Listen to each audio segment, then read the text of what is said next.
Chapter 7 The Indian Campaign.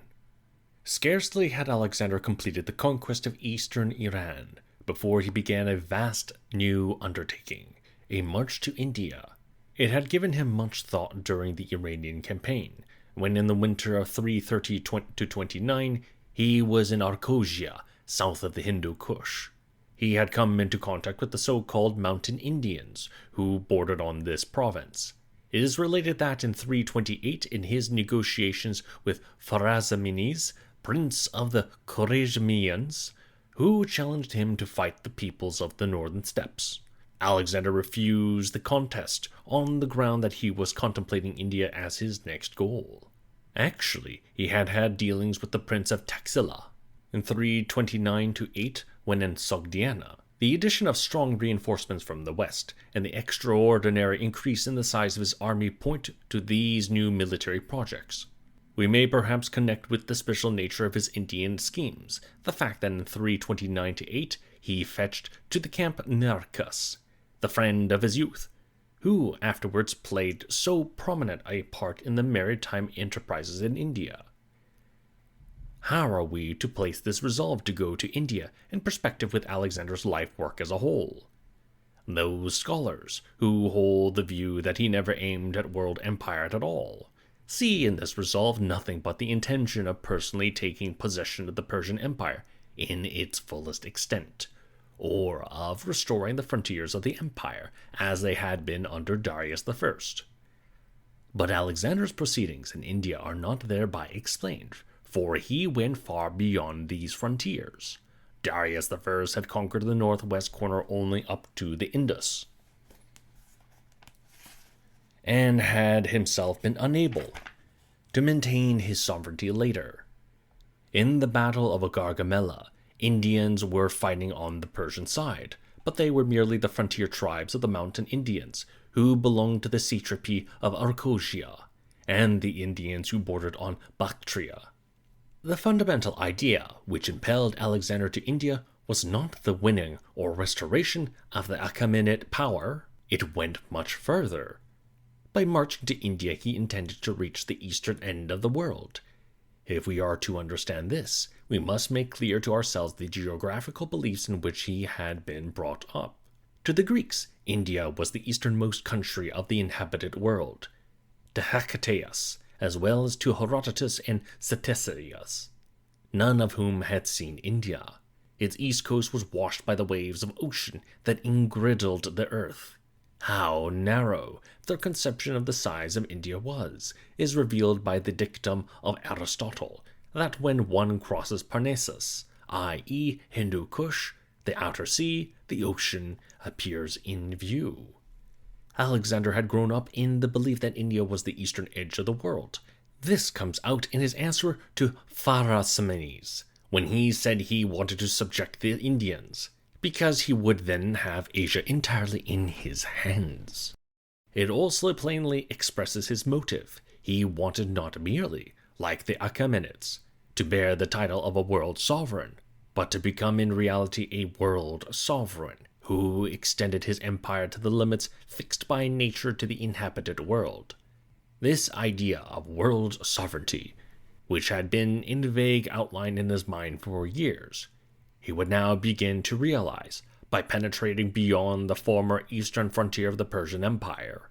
But he was not impelled purely by the desire of conquest. If anywhere, here again his inclination to research and science combined with the will to power. He wanted at the same time to clear up the geographical position and extent of India. No doubt, in the previous negotiations with Taxiles, conducted in eastern Iran, he received information about India which did not fit in with his previous views and opened out problems for him.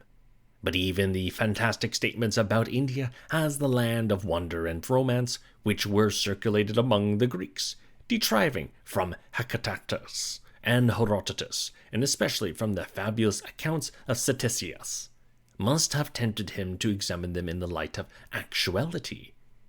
The staff of scholars who accompanied him worked in no country so zealously and successfully as in India. His Indian campaign was in fact a voyage of discovery as well. which brought the richest gain to Greek science, pre-eminently to geography, botany, and zoology. It was a memorable moment in the history of the world when Alexander invaded India with his army. For the first time, Greek and Indian came into contact. India was a separate world. It was connected with Western Asia in the northwest alone, by the Kabul Valley, the road which had seen the invasion of the forefathers of the Aryan Hindus, and along which Alexander now arrived. By the same road, vague information about India had from time to time reached Persia, and finally the Greeks. Through this gate also went Indian wares by caravan routes to the Caspian, to be transported further to the Black Sea. Occasionally to the Persian court too had come rare products of the country, and examples of its strange fauna like the parrots, of which Ctesias, who had seen them there, relates so charmingly that they spoke Indian but could also learn Greek. Through that gate there were already trade relations with the Far East. For Nearchus recounted that he saw in India Syrian, that is, Chinese, silk. But these scanty connections with the outer world did not alter the complete intellectual isolation of India. As Alexander did not get beyond the Punjab, the land of the 5 rivers, and the valley of the Indus, and so never trod the sacred soil of India proper, the Ganges Valley. He did not come into contact with the doctrine of Buddha, which was proclaimed on the Ganges almost 200 years earlier, for at this time it had not yet reached the Punjab. He encountered the intellectual and religious life of the Indians only in the Brahmins, and those monkish hermits and penitents called by the Greeks gymnosophists. The former met him, especially in the south, with the hostility of religious fanaticism, but he attempted friendly intercourse with the latter. One can scarcely imagine greater contrast than the unparalleled energy of Alexander, the representative of the active life, and these meditative and inquiring Indians, representatives of the contemplative life in its extreme form. In them two completely different worlds were to touch. From the beginning, it was therefore questionable whether Alexander would succeed in paving the way for a spread of Greek culture in India by the foundation of Greek cities. A profound connoisseur of the Indian character has said, Alexander came too late for India. When he appeared, the Indian nation in its introspectiveness had long become a peculiar people, dominated by forms of life and customs of thought, which were incommensurable with the standards of the outside world. Yet without Alexander, Indian and Greek art would not have been fused later, as we shall see, into a composite art, the reflections of which we can follow today through Central Asia to China and Japan. The summer of 327 had begun when Alexander started from Bactra. The young Queen Roxane accompanied him to India, and next year bore him a son there, who, however, soon died. To secure the important satrapy of Bactria, he appointed not a Persian, but Amyontas a Macedonian, with whom he left behind no less than 2,000 infantry and 3,500 cavalry. His own field army was considerably larger than that with which he had crossed the Hellespont 7 years before, and was totally different in personnel and organization. It included many thousands of Persians, Bactrians, Sogdians, not to speak of Dahai and Sakai, along with the Macedonians and Greek mercenaries. It was a strange medley of nations, and it was also accompanied by women and children in a big baggage train. We have no reliable figures. In the autumn of 326, the army, including the Indian troops added in the interval, is said to have totaled 120,000. All Alexander's campaigns were preceded by most careful diplomatic preparations. This one was no exception. He knew by the inquiries he had instituted that in India he would not meet the united resistance of a great kingdom, but that there were several large or small principalities side by side, which were generally at feud with one another. This favorable situation he had exploited by making previous agreements with some of these rajas, Taxiles, and a certain Sesokottos. From Bactra, he led his army back over the Hindu Kush, this time by a shorter road, over a more westerly pass, to Alexandria and Parumpamasadai. In the autumn of 327, he started to make his way to the Indus by the Kabul Valley, which connects India with the west. The subjugation of the mountainous districts north of Kabul, Kopfen, in the Indian northwest frontier province of today required severe fighting, as its brave and warlike tribes were very populous, and the mountainous country presented many difficulties to an advance. After officially opening the war by a sacrifice to Athena at Nekai, the site is not exactly known, he divided his army into two columns, sending Hephaestion and Perdiccas with the lesser half along the Kabul, with orders to build a bridge over the Indus. While he was with the main army, undertook the conquest of the mountainous region. The very first fighting with the Aspasians showed that he had to do with strong antagonists. In one battle, Alexander himself, as well as Ptolemy, son of Lagus, and Leonatus, were wounded. On another occasion, there was a duel between Ptolemy and an Indian prince. Ptolemy laid him low and took off his armor, whereupon there was vigorous fighting over the corpse. One fancies oneself back in the Homeric age. After the crossing of the Swat, fighting began with the powerful tribe of the Assanis, who were all the more formidable through being allied with Abbasaris, the Prince of Kashmir. Their chief fortress, Masaga, was only won after hard fighting.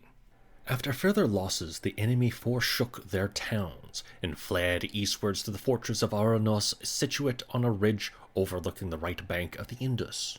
This Aranos, the position of which was long disputed, has been successfully identified by Sir Aurel Stein with the huge massif of Persar, about 5,000 feet high, situated in a bend of the Indus. It was a strategic idea of Alexander not to pursue the fleeing enemy immediately over the impassable mountains, but rather to march south to the Kabul, and thus make a safe journey up the Indus. So he went down into the valley of Peshawar, Paeocletus, and then proceeded from the south up the right bank of the river against Aarnos. Only now that we have identified Aarnos with Persar, do we clearly understand the detailed account of this fighting by Arrian, and only now do we see what huge difficulties Alexander and his army had to overcome. We admire again the tenacity with which he stuck to his object. Though several times driven back, it was obvious to him that he could not enter the Punjab until he had broken the concentrated resistance of the Assanis at Aarnos. So he constantly invented new methods of attack, till finally he began by a dam to bridge over a ravine, which separated his position from the isolated rock. As soon as this was so far advanced that his siege engines could get the range of the enemy, their resistance broke, and Alexander was enabled to rush the plateau. He himself was the first to reach the top, with the conquest of Aarnos, which is one of Alexander's most brilliant feats of strategy and tactics.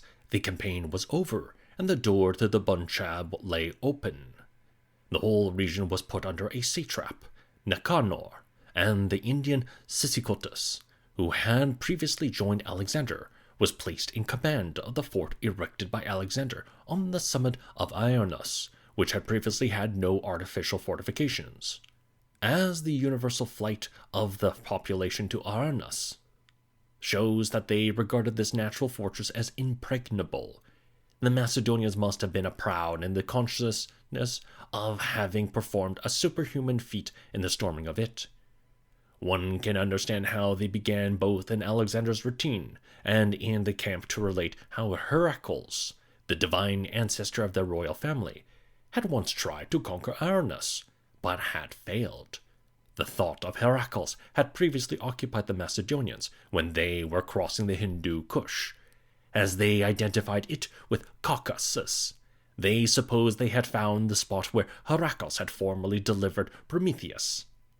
On the march through the oasis of Siwa, Alexander had himself told his troops that Heracles and Perseus had been there before him, and had in this way set the example for such mythical parallels. Here in the East, the development of the myth of Heracles seems rather to have proceeded from the army, but it was certainly very welcome to the king, and was no doubt promoted by him. Clearchus afterwards invented the theory that Alexander wanted to storm Arnus in order to outdo Heracles. We have, however, already observed that the conquest of Arnus was a strategic necessity, in this case too, as in his narratives of Gordium and the Oracle of Ammon. Clearchus made a motive of the final result. The Heracles legend is not the only one that was amplified by this campaign. The same is true of the Dionysus legend also, when the Macedonians found on a mountain in the highlands vines and ivy, which they had not seen since leaving Macedonia. They rejoiced to think that they were on the tracks of the god.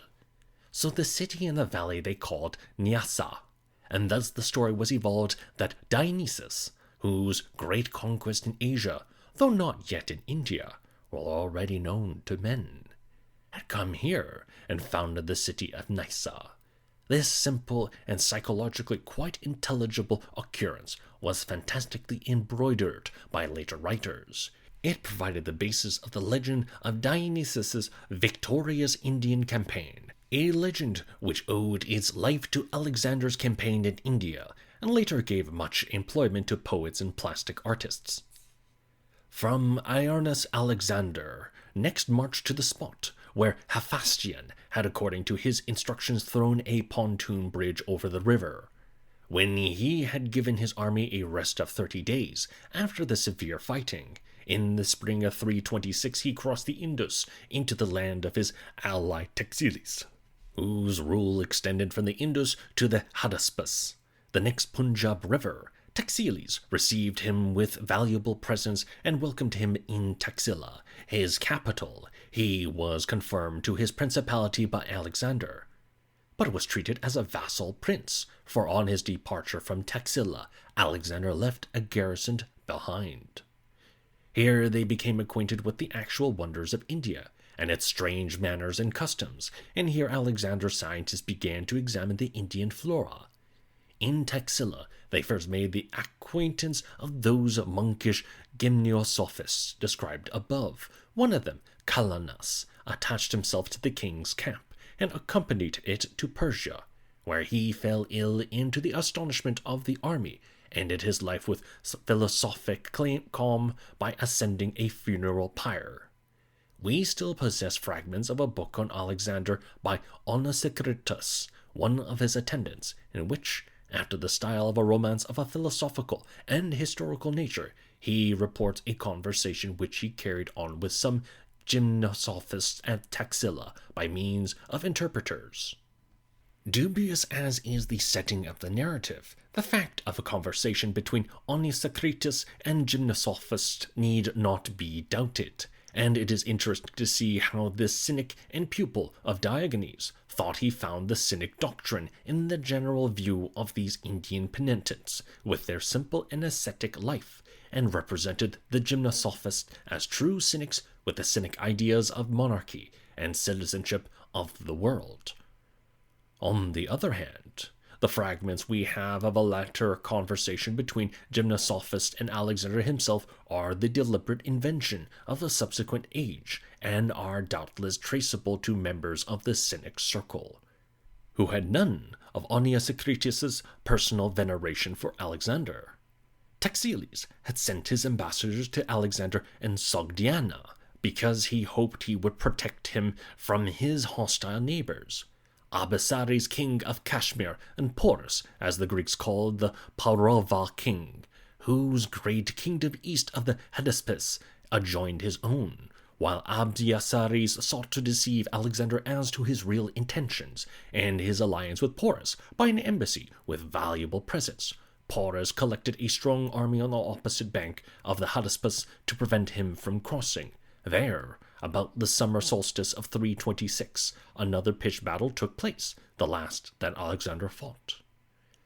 As regards both the history of warfare and our judgment on Alexander's generalship, this battle is full of interests. It is quite different from the 3 earlier big battles. In those he adhered to the fundamental principle of the oblique battle array.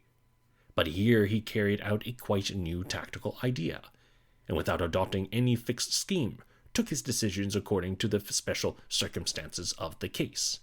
His task was to force a crossing and defeat the enemy. Opposite, on the left bank, was Porus with 200 elephants and 300 war chariots, and a large force of infantry and cavalry. Besides, the river was swollen with the tropical rains which had just set in. As Alexander could not think of crossing directly from the camp he had pitched on the right bank, if only because of the elephants, he devised a stratagem. When by repeated night maneuvers he had wearied the enemy, till they gave up believing in the serious intention of an immediate attack, one night without attracting attention he went upstream to a favorable place, and there succeeded in crossing the river with 5,000 cavalry and 6,000 infantry. Craterus, remaining behind with the rest of the army. On reaching the other side, Alexander began next morning his march against Porus. He himself hurried forward with the cavalry, and ordered the infantry to follow. At the news of what had happened, Porus first sent a small division to meet him under the command of his son, who was defeated and fell. Meanwhile, he brought his main force up and placed them in battle array in a suitable spot. In the center were the 200 elephants, between and behind the infantry numbering from 20,000 to 30,000, so that the elephants stood up like the towers in a city wall, and on the wings were the cavalry which numbered from 2,000 to 4,000, and the 300 fighting chariots. When Alexander approached and saw their strong position in front of him, he went straight from the march to the attack, as he had done at the Granicus. With a total of about 11,000 men, he was facing very superior numbers, but his 5,000 cavalry were more than a match for the Indians. Accordingly, he attempted by a brilliantly conceived attack to bring about a cavalry engagement first. Before his infantry came up, the plan succeeded to perfection. He held back the left wing of his cavalry under Conianus, while he himself with the right charged the opposite left wing of the Indian cavalry, and thus, as he had hoped, enticed the cavalry on the enemy's right to come to their aid. No sooner had this happened than Coenus, as had been arranged, making a wheel to the left, rode forward, and executing a turn fell on the rear of the combined Indian cavalry, so that it had to face both ways. The result was that the Indian horsemen were hurled back on the elephants in wild flight. At this moment Alexander's infantry, which had marched up in the meantime, attacked the Indian center, which had been thrown into the greatest confusion by their fleeing cavalry.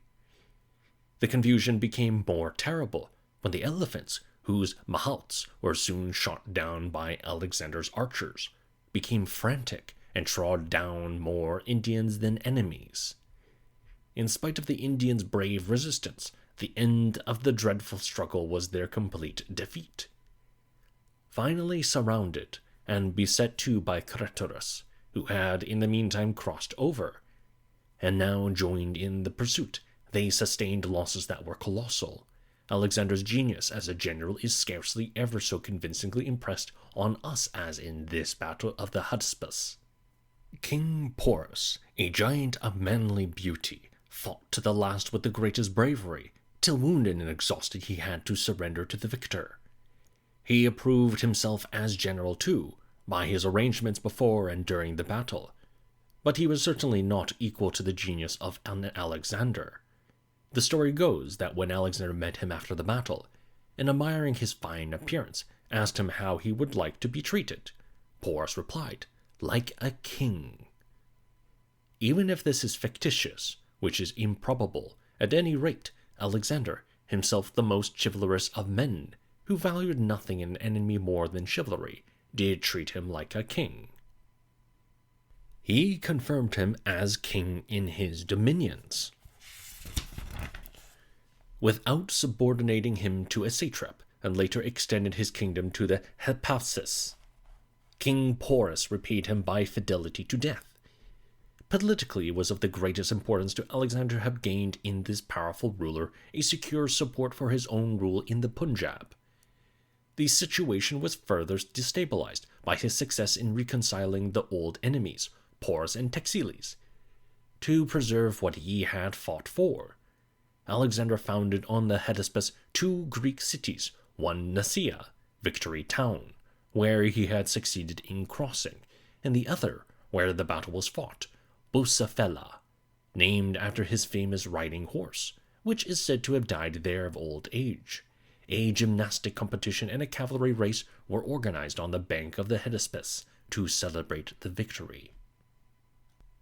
After a long rest, Alexander started eastwards and first reached the Acenes, which farther south receives the Hydaspes and finally falls into the Indus. Here he made an observation, which led him to a bold geographical hypothesis. The crocodiles in the Indus had reminded him of Egypt. When the Acenes, he saw also Egyptian beings. He thought from these 2 observations, in combination with the information that the Acenes flowed into the Indus, that he could conclude that he was in the land where the Nile took its rise. In his joy of discovery, he mentioned it at once in a letter to his mother, and already planned an expedition to Egypt down the Indus. From this one sees that he and his suite knew nothing of the voyage on the Indus, which, according to Herodotus, Scylax of Carianda had carried out by order of Darius I. Still more by this conclusion is a vivid light thrown on Alexander's complete ignorance of the southern boundary of Asia, especially of the Indian Ocean. It can only be a later mistake on the part of Nearchus to assert that Alexander, even on the Hydaspes, immediately after the battle with Porus, ordered a fleet to be built to sail into the Great Sea, that is, the Indian Ocean, for Alexander did not hear of the Great Sea until shortly after forming the Indus-Nile hypothesis. He learnt by further inquiry of the natives that the Indus discharged its waters southwards into this Great Sea. Then, to test his information, Alexander did order a fleet to be built, with the intention of sailing to the Great Sea in it. These orders he sent to the Hydaspes, because he had left Caractacus behind. There was a division of the army to found the 2 cities. Perhaps the fresh news of the Southern Ocean aroused in Alexander doubts by the correctness of his previous idea, that by advancing through the Punjab he must soon come to the Eastern Ocean. That Aristotle was wrong in thinking that one could see the ocean from the Hindu Kush. He had found out by proceeding through the Kabul Valley. He must have been all the more eager to be clear about this problem of the Eastern Ocean. And as the building of the fleet would necessarily take a long time, he set out eastwards in the interval. He was quickly to receive new and surprising information, which entailed very serious decisions. In his advance, he had subdued the tribes of the eastern Punjab, often without serious resistance. He had to fight hard with the Cathians for their town Sangala, and after crossing the Hydaspes, was approaching the Hydaspes, the last great river of the Punjab, when he learned from Thagaeus, the king of this district, that beyond the Hydaspes there was first a desert of 12 days' march, and then a great river, Ganges by name, the greatest of all the Indian rivers, on whose banks dwelt warlike and rich people, the Parisians and Gandharites, who had thousands of elephants. Porus, his faithful vassal, confirmed the accuracy of this statement. It was the first time a European heard of the Ganges. In a moment, Alexander's previous idea of the world was completely changed. The Eastern Ocean, into which the Ganges must fall, was moved away to an indefinite distance. Should he then give up his aim of reaching the eastern edge of the world? Lately it had been supposed that he never had this aim, for his command to build a fleet on the Hydaspes showed that in the first instance he thought only of a voyage on the Indus, and doubts are raised whether he ever received the above-mentioned information about the Ganges. The latter point, however, is vouched for on the most excellent authority, and apart from that, the theory overlooks the fact that Alexander knew nothing of the Ganges when he issued the order for the building of the fleet. It has also been supposed that on receiving the news, Alexander, from political and military insight, turned back at the Hydaspes of his own accord. But this is a view which contradicts reliable sources.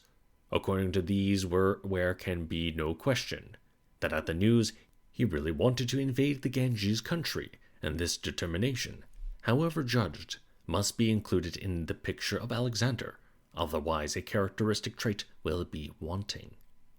But when Alexander, on reaching the Hydaspes, revealed his gigantic plans to the army, he met with a refusal. It was not a mutiny in which the Macedonians gave vent to their opposition to their king's policy of conquering the world. It was a refusal based on the deepest physical and intellectual exhaustion. Hitherto Alexander, by the charm of his personality, had swept them along with him to unparalleled achievements.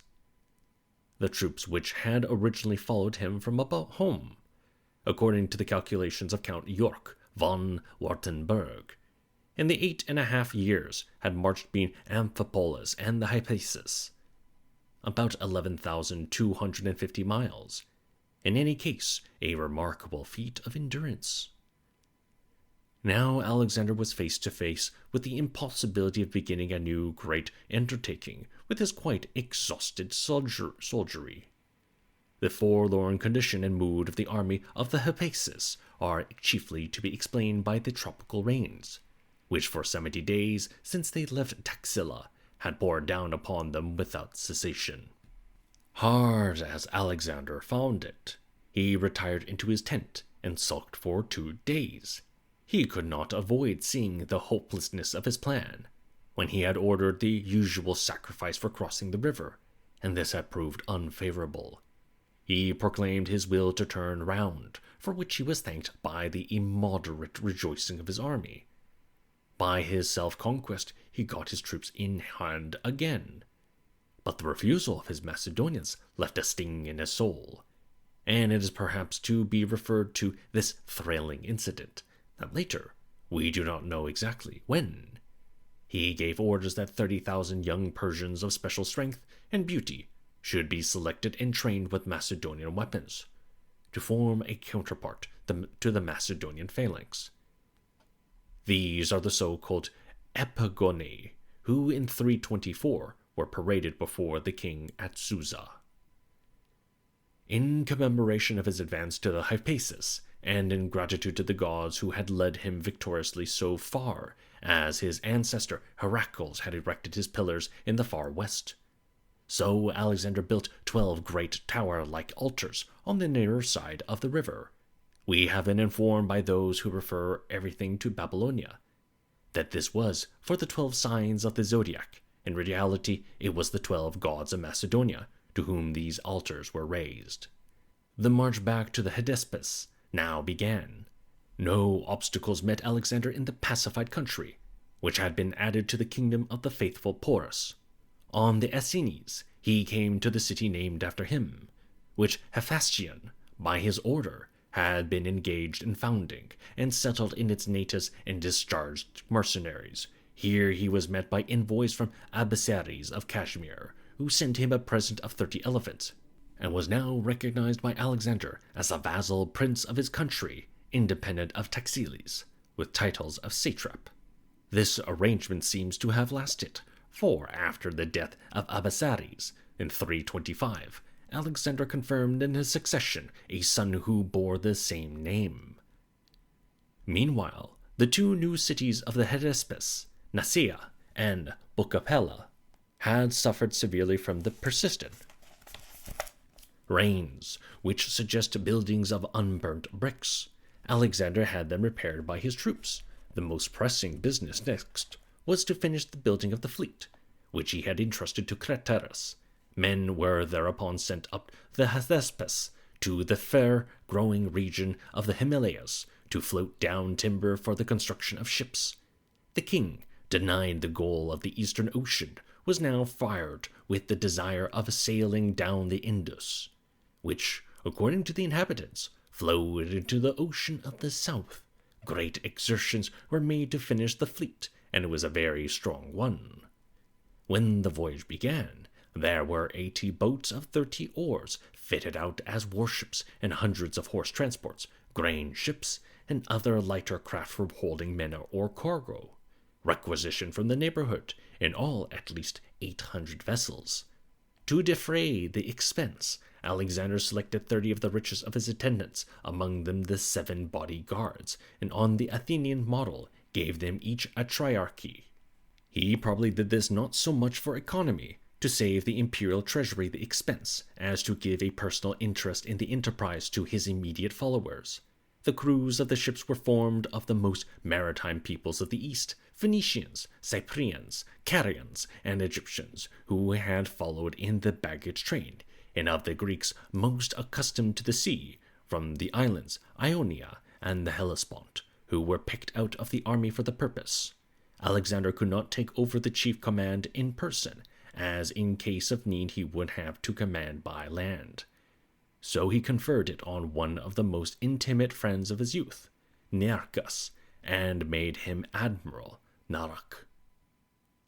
After he had taken final measures for the administration of the Punjab districts, and in particular had placed Philip as satrap over the vassal king Taxiles, the memorable voyage was begun at the commencement of November 326. It was inaugurated in the most solemn fashion. While the crews went on board at sunrise, the king on the bank offered not only the usual sacrifices, but by direction of the soothsayers sacrificed also to the gods on whose favor he was now particularly to depend: Poseidon, Amphitrite, the Nereids, Oceanus, the goal of the journey, and the river gods of the Hydaspes, Acenes, and the Indus, which received them both. Musical and gymnastic contest followed. When Alexander had gone on board his own ship, he poured from the bows a drink offering out of a golden cup to the same gods of sea and rivers. His forefather, Heracles, and his father, Ammon, were similarly honored. A blast of trumpets then gave the signal to start. On the fleet with Alexander went the Hypaests, the archers, and the Heteroi. The main army was divided into 2 columns, that on the right bank commanded by Craterus, and that on the left by Hephaestion, who also had 200 elephants.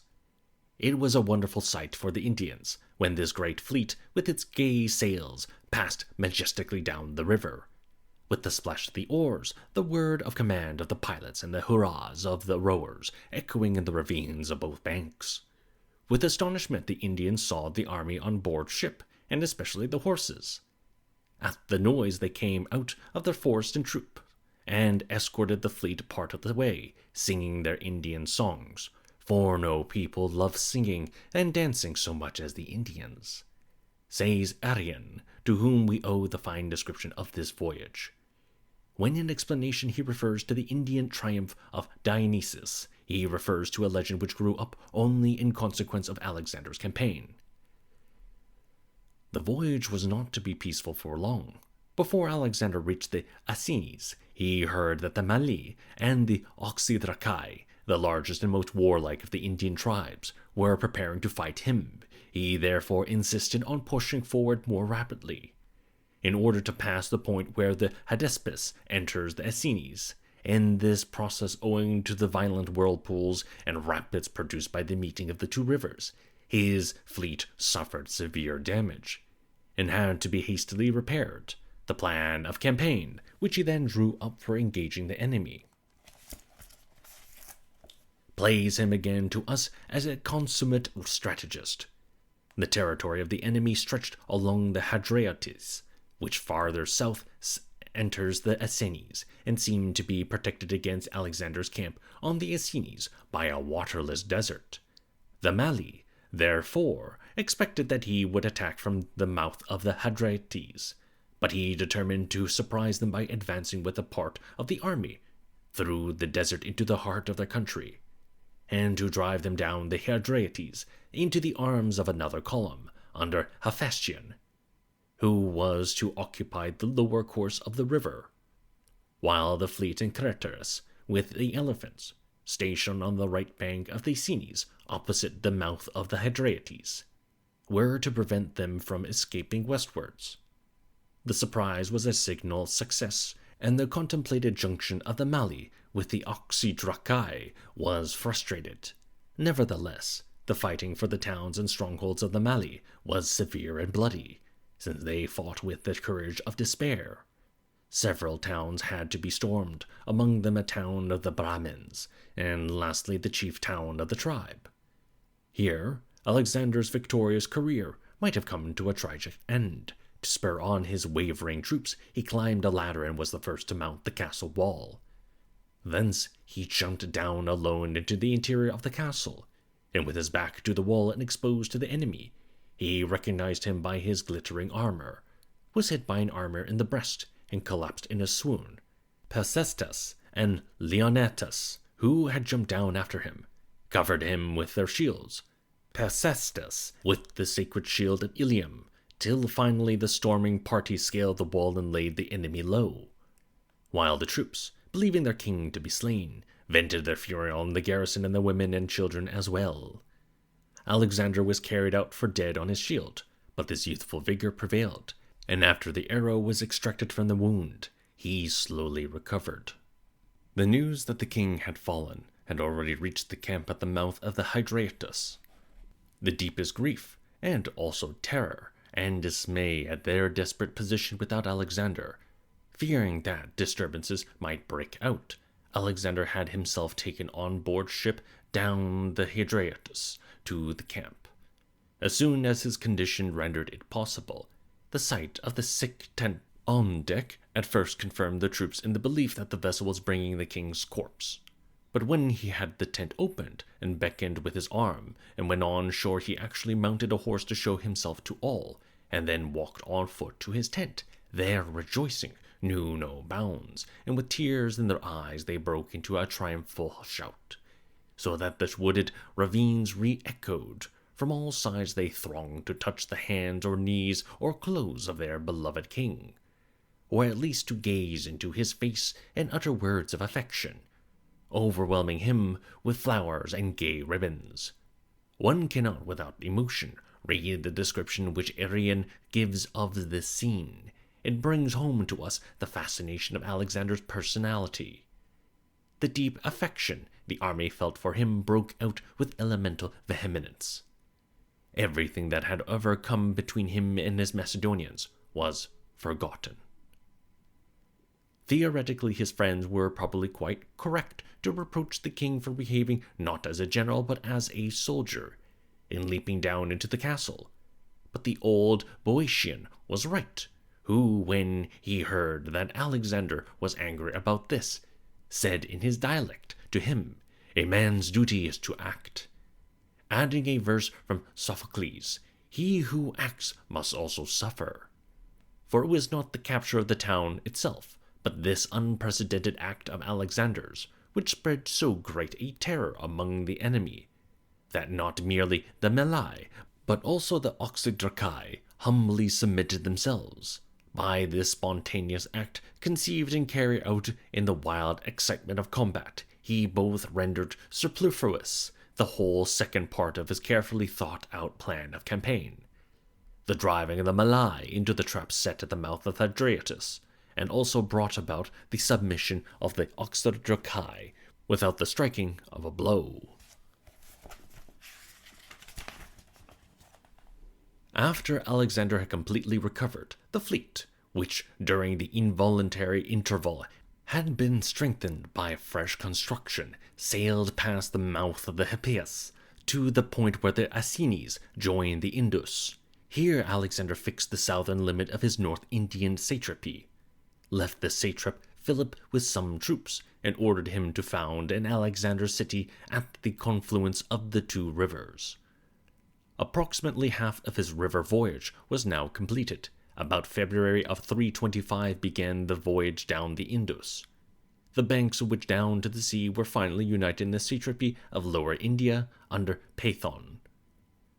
Much fighting was needed before this region was conquered, for the population, who are described as swarthy in contrast with the Aryan tribes of northern India, and were obviously Dravidian, were under the influence of the Brahmins, who from religious motives urged them with the hatred of fanaticism to a desperate resistance against the foreigner. The Sogdians, however, whom Alexander reached first, had been impressed by the subjugation of the Malai and entered into friendly relations, with the result that he was enabled to enlarge their capital and rename it. Sogdian Alexandria. Farther south in the countries of Sambos and Musicanos, who ruled on the west bank opposite to the great desert of the east bank. There was much hard fighting, for though the king fled, the peoples, incited by the Brahmins, rose in arms. Alexander punished the Brahmins with great severity as the real culprits and hanged some of them. To secure his rule, he had several fortresses in Lower India strengthened and garrisoned, and also founded some new cities. Here again we see the combination of military and economic considerations. Finally, in July 325, in the 9th month after his departure from Nicaea, he reached the town of Patala at the apex of the Indus Delta. The king of the town, who had previously done homage, ran away. On account of the commercial importance of its situation, sheds were here built for the ships, and a station created for a large portion of the Indus fleet. Alexander's campaign in India was finished. The whole of the country watered by the Indus from Kashmir to the sea, including the entire Punjab, was subject to him. A great, rich, and extremely fruitful country had been added to his Asiatic empire, under the rule of Macedonian satraps, to whom the native vassals princes, all but King Porus, were subordinated. The wonders of India, previously known only through literature or from hearsay, had now been seen by the Macedonians and Greeks, and the reality had not fallen short of the fantastic description of a fabulous world, if there were no such monstrosities, cyclops and umbrella-footed men, as had been invented by Scylax, who applied to India the marvels of epic poetry, or monstrosities again which were based on Indian ideas. They saw quite enough that was novel and astounding in the way of plants and animals. The natives also, with their system of caste, and their strange customs and impressions to give that were utterly new. Alexander's staff of scientists had a great opportunity to collect information and specimens. Some extracts from their works on the flora of India can be seen in Theophrastus's treatise on plants, as, for example, the treatment of the air roots of the Indian fig tree, Ficus bengalensis, and they gave us an idea of the care and keen interest with which these scientists explored this new world in all directions. Alexander even ordered an investigation of the mineral riches of the country. Thus Gorgas, a mining expert in his following, Metellitus, examined the salt mines in the country of Saphiates, in the north between the Hydratus and the Hephaesus, and the gold and silver mines in the neighboring mountains, and described them in a treatise used by Strabo. He stated, among other things, that these salt mines would suffice for the whole of India, and that the Indians did not know the art of the technical extraction of gold and silver and the assay of metals by smelting, but worked them in quite a primitive fashion. In this way, Greek technology and Greek science were employed on Indian soil, while Alexander was subduing the country.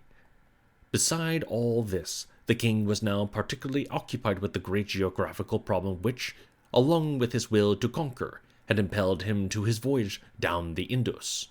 That the Indus fell into the ocean which he yearned to find, he had learnt from the natives, as we saw after his first crossing of the Essenes, and as this completely changed his notions of geography, he had ordered a fleet to be built, probably, if not at once, yet soon. His inquiring spirit grasped the idea that if the Indus flowed into the ocean, then supposing the ocean enclosed the southern verge of Asia, from the mouth of the Indus, a sea passage might be found to the mouths of the Tigris and the Euphrates. It was not at Patala, not when he stood on the actual shore of the Indian Ocean, that he first conceived the project of sending an expedition by sea from the mouth of the Indus. We can deduce this from the fact that before reaching Patala, and while still in the territory of Musicanus, he dispatched Craterus with part of the army to Arachosia and Dranangiana, where disturbances were reported to have arisen, with orders to march from there to Carmania, to join forces with him in that province. The inevitable assumption is that at least by that time, the whole scheme of the expedition by sea and land, as afterwards carried out, was already complete in Alexander's mind. So, during the journey, and perhaps beforehand, he kept in view the great plan of finding a way by sea from the Indus to the Tigris and Euphrates. And if he succeeded, of forming a connection between his Western Empire and his new colonial empire in India. Not only would military security and administrative control be facilitated in his Indian possessions, but the trade of India would be connected with that of Hither Asia, and wide perspectives open to world commerce throughout his empire. It is surprising that no historian of Alexander and no later authority in dealing with the Indus voyage or this sea expedition or Alexander's later Arabian plans refers to Scylax of Karyanda as at least his partial forerunner. By order of Darius I, Scylax set out from Kabul down the Indus, sailed along the coast of the Indian Ocean to Ormuz, and from there, instead of entering the Persian Gulf, circumnavigated Arabia and landed in the Gulf of Suez. As far as Ormuz, but only so far, he performed what Alexander's fleet was now to do, and after Ormuz, what Alexander at the end of his life wanted to do. Some people have doubted the historicity of this voyage, but they are wrong, for there are monuments on the Suez Canal to confirm Darius's undertaking. The silence of the authorities about Scylax shows only that the knowledge of his intrepid voyage, in spite of the narrative of Herodotus, was forgotten in Alexander's day, as the discovery of America by the Vikings had been at the time of Columbus. After the construction of a station for the fleet and of ship houses at Patala had been put in hand, Alexander proceeded to examine the two chief arms into which the Indus divided at that time. Today, the delta had taken a very different shape, in order to see which was better suited for the passage of his fleet. In these trial trips, he took the command himself, as now at least he had before him the satisfaction of his greatest wish, to see with his own eyes the boundless ocean. With the swiftest ships of his fleet, at first without pilot, he sailed down the western arm to the sea, while Leonatus, with 9,000 men, marched alongside on the island formed by the delta. The very second day, a great storm from the south arose, and Alexander obtained Indians who knew the country and could act as pilots on the river as it became wider.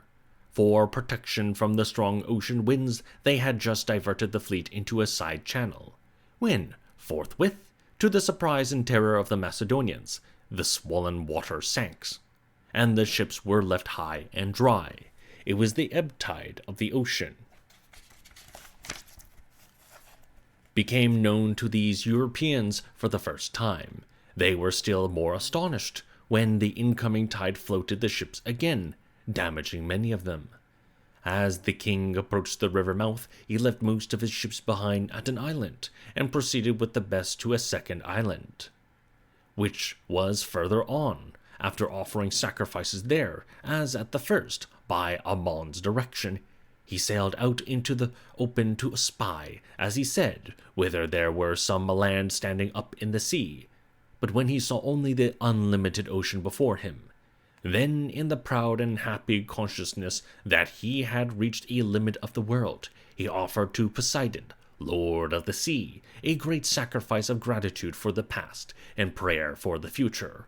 Bulls were slaughtered on the ship and thrown into the sea, and then he hurled into the waves the golden cup out of which he had made the drink offering, and the golden mixing vessels into which the wine for the sacrifice had been contained. And as he did so, he prayed that the god would graciously conduct him to the mouths of the Tigris and the Euphrates. This must have been one of the greatest and most elevating days of Alexander's life. On his return to Patala, he next explored the eastern arm and came to the conclusion that this, which then flowed through a great lake, was more convenient and less dangerous than the western.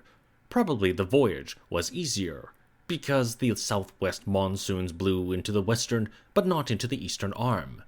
On arriving at the mouth, he walked with a few attendants for 3 days along the shore, to examine the nature of the country, and have wells dug for seafarers, and then returned to Patala. It was a hard thing for Alexander to put Nearchus, who was very dear to him, as admiral at the head of the expedition, since he feared great dangers for the voyage, Only at the pressing request of Nearchus did Alexander reluctantly give away, but the crews, who had first contemplated the future with anxiety, were much encouraged by this appointment, concluding that the king counted on a successful result. How far-seeing were the plans which Alexander coupled with this voyage is disclosed by his commission to Nearchus to obtain information about country and people as he sailed along the coast, to look out for appropriate anchorages and the supply of drinking water, the arrangements of the natives, and the fertility of the various districts. Obviously, he designed to fix stations for future trade voyages at suitable spots between the two ends of the passage, and if possible, to found colonies. But communication by sea was not enough. On the mainland, too, in between India and Persia, no people was to remain independent, which might in future break the connection by hostilities. Therefore, Gedrosia, Baluchistan, must be incorporated in the empire, particularly as its coasts were very important not only for the present expedition, but for future trade voyages, as affording places of provisioning. As the commission of Craterus to meet him in Carmania shows, Alexander recognized the necessity of journeying himself with the main body of the army through Gedrosia to Carmania, going as close as possible to the coast in order to provision the fleet by sinking wells and making depots of grain. He was naturally also influenced by the desire to have his share in the discovery of the southern limit of Asia. Nearchus expressly assures us that Alexander knew beforehand all about the terrible hardships which he would have to inflict on his army by marching through the waterless sandy desert of Gedrosia. When Nearchus places beside this practical motive of providing for the needs of the fleet Alexander's ambition to outdo by this march Semiramis and Cyrus the Great, his intimate relations to Alexander forbid us to reject the statement. And indeed, it is not in itself improbable, when one remembers how on the desert march to the oracle of Ammon, Alexander adduced the parallel of Perseus and Heracles to fire the ambition of his troops, and how in India the examples of Heracles and Dionysus had been effective. For the march through Gedrosia, he appealed not to Greek mythical figures, but to those of Oriental history, who had become legendary, and in whom he might also see prototypes of Oriental world rulers. We pointed above to his close connections with Cyrus. When Semiramis appears by the side of Cyrus, one can trace the effect of the East upon Alexander.